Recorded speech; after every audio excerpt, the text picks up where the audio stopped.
When you operate at the level of Jack Nicholson, aura just flows naturally. These are the moments his energy was too good to handle. Loved all your movies. Oh, really? Do I look like a new girlfriend? I thought about it. Oh my God. Is he still here? I'll be waiting. Oh my God.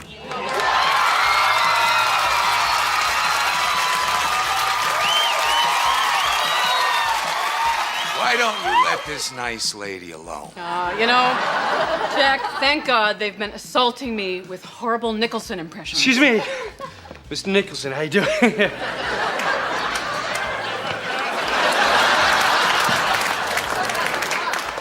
Jim Brewer here, just want to know what you think of my impression.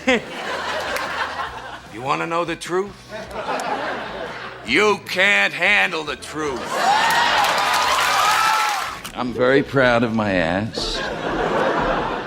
I did suggest it for the poster for the picture and was told that that would be illegal, which I found both complimentary and interesting at the same time. I just have a big fat ass. Despite being such a box office icon, Jack Nicholson always aimed to limit interviews as much as possible. For this reason, the majority of footage you'll see of him is from film award ceremonies. I pity you. Jersey girl, Yale, perfect starts, perfect Pollock, perfect everything, English people, Australians, everything like this. But you know, really, when you think about it, nobody is that perfect, right? You know, how about the pith helmet? In any event, you are perfect. That, in a way, they're making you a sacred cow. I know how much you like that. I have this to say about that. Moo.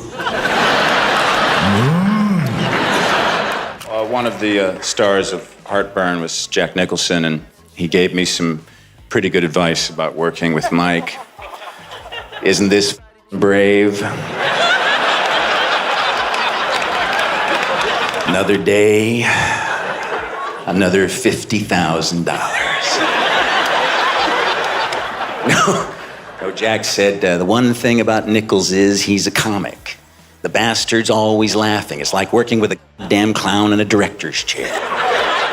There's a strong element of rock star energy that comes with the Hollywood lifestyle, and Nicholson often found himself in the midst of that. For the actor, winning awards was like picking up the Sunday newspaper. But what really made it special was his scatterbrained way of giving speeches. This iconic moment with Robin Williams is a perfect example. Robin, would you come up and give... Would you give the funniest acceptance speech I ever What Jack is trying to say here is he's so happy to be here he could drop a log, really. But Jack, say it more, Buddha, because you're dressed up tonight and wearing the sunglasses inside works even better. Let's do that for the deaf now. Yes.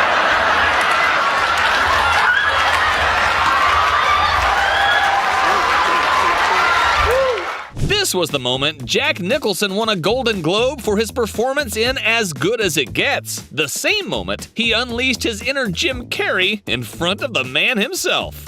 I want to thank my fellow nominees. Thank you, Jim.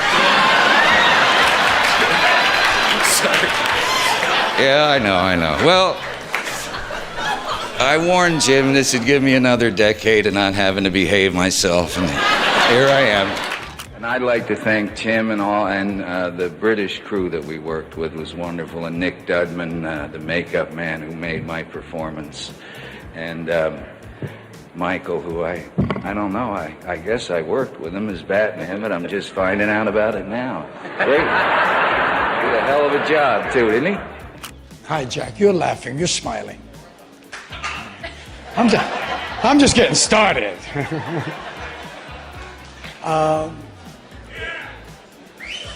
Yeah, now I really lost it.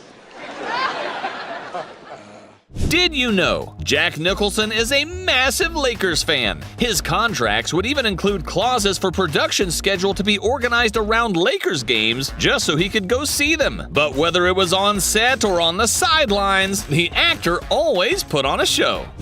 Lost it, and they call a foul on Gasol. Now that one almost looked like Howard lost the ball. Action from Laker fan number one. Jack had better hops in his youth. Mr. Bryant, wonder if you'd mind signing an autograph for me. Sure. So nice to see a man with dignity who'll actually sign an autograph and go on television. Instead of those bad men like Jack Nicholson, he won't even go on TV. You brought your top fan. What, you got any advice for him? For Kobe Bryant? Yes. Go, heat up. All right. Heat up and get loose. That'll settle your nerves a little, huh? Oh, no doubt, no doubt. So, Jack, I know you're a big Lakers fan. So, what you think about the Clippers? I never talk about basketball in the off season. Jack, you sign an autograph for you? Too much. Yeah. People often forget that one of the greatest pop stars of the 90s actually starred in a film with Jack Nicholson. And during his AFI tribute, she revealed how much that experience meant to her. I walked in and I said, Johnny, I don't know what's the matter, but something's really the matter, and I don't think I can do this scene, and I'm freaking out. And he went, sweetheart, we call that floating anxiety. If we have to sit here all day, if we don't shoot all day, I'll take care of you and you'll be fine. And the moment he said that, I felt like, I'm going to be fine. I'm going to be great. The one thing, everyone here knows what a brilliant actor he is. Also, one of the most dear, sweetest men I've ever known. And I love you. One thing's for sure, being called a pro by Jack Nicholson is the highest form of compliment any actor can receive. How's it going, bro? Fine? Oh, it's me. Okay, right. Now, you may wonder why I do call him the pro. What else are you going to call a guy that's won more awards than he's made pictures? You know, I'm representing, the fair weather friends that you've got all over the city that went to the Laker game tonight, You're a great film artist. Your work is so impressive, I can't stand it. You're the greatest, baby. I'm so happy for you. I have to say, remember, Mike, even oysters have enemies. Feeling pretty good, too. I did write one thing down, because this is not necessarily... If the only prayer you said your whole life was thank you, that would suffice. This was the moment Jack Nicholson won his third and last Oscar for his performance in As Good as It Gets.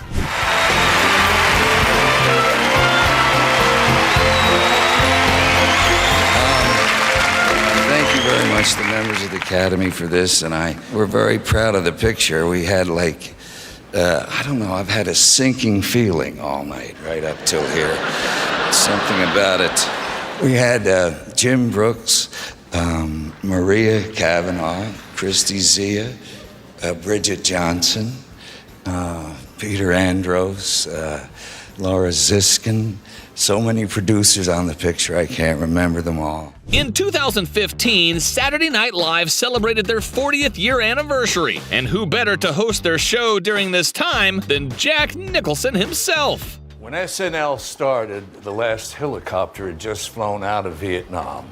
Watergate was still fresh in everyone's minds, and New York was broke. Respect for authority was at an all-time low. That's what the world was like in 1975, and it's out of that SNL's satirical voice was born. I should have hosted then, but what are you gonna do? They squeezed by without me. I saw Joan Crawford, the legend, the idol of my own mothers and sisters in World War II for chic and a strong woman, probably already the chairman of the CEO of Pepsi-Cola, stand up here and go, in my day, we had them.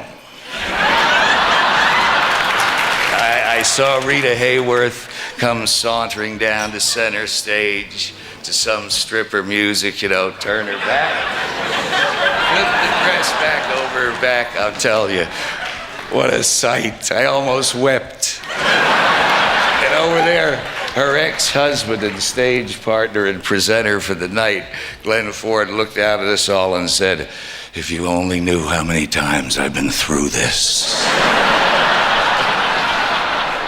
Jack Nicholson is one of the only people in the world who could get away with answering his girlfriend during a BBC interview. Something as it is, believing it. You know what I mean?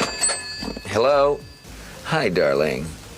Yes, you're on film now, honey. What do you think, Viv? What? Who is it? It's Toots. No, they just want to know when I'm coming for dinner. Tell them to keep it in the oven. Yeah, it'll be another 15 minutes or so figure me in an hour. Fine.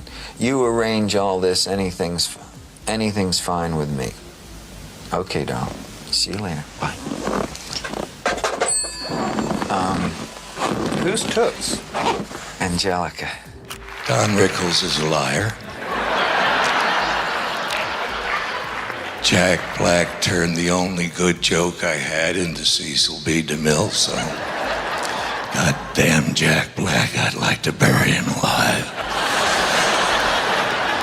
Nonetheless, a couple of observations occurred to me. Both your body and your body of work have very long legs.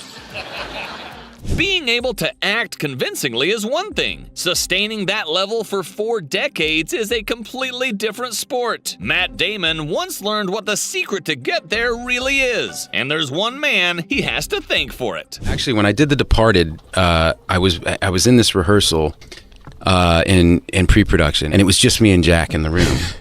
And he turned around and he goes, "You know, I never would have made it this far in my career if I wasn't a great writer." And it was like everything clicked into place, and I went, Of course, like, how do you have a 40-year career without being able to put your own kind of imprimatur on something, or understand, fix it, fix it, or not touch a comma of it, and, you know what I mean, and he knew it, and be more often right than wrong. It's like it's because he was a great writer. Mr. Evans, Mr. Nicholson is in town. An hour later, the agent comes up with his new client, the Smile. They sit down. He talks for 15 minutes. I don't understand one thing he's saying. The only thing I see is a smile, and the more he smiles, the more his eyebrow goes up. So he says, "Let me tell you something, kid. How'd you like to star opposite Barbara Streisand? I'm going to pay you $10,000 for 6 weeks' work." He just smiles. He doesn't answer me. So he said, "Can I see you alone, pal? I want to talk to you alone." He walked by the window. He says, "We don't know each other. You know, I just got a divorce. I got a beautiful baby daughter, got a wife, I got to pay alimony, got to pay child support." And he looks up to me and smiles at me. He says, "Can you make it 15? I can't believe this guy." I said, "This is some sharp Irishman." I said, "How about 12.5? And he says, "You mean it?" He says, "Yeah." And his whole face lights up, his eyebrow goes off his head, he puts his arms around me. He says, "You don't know how this helps me, pal. You don't know what I did. I'll never forget it." How do you feel being here with all the rock and roll stars? Well, I feel like I wish I played the guitar and a little out of place, but I'm sure happy to be here. It's a wonderful day and a wonderful event. I'm very proud to be a part of it. I was going to ask you, do you play an instrument, and are we going to see you playing a little later? Not unless one of these guys teaches me in between.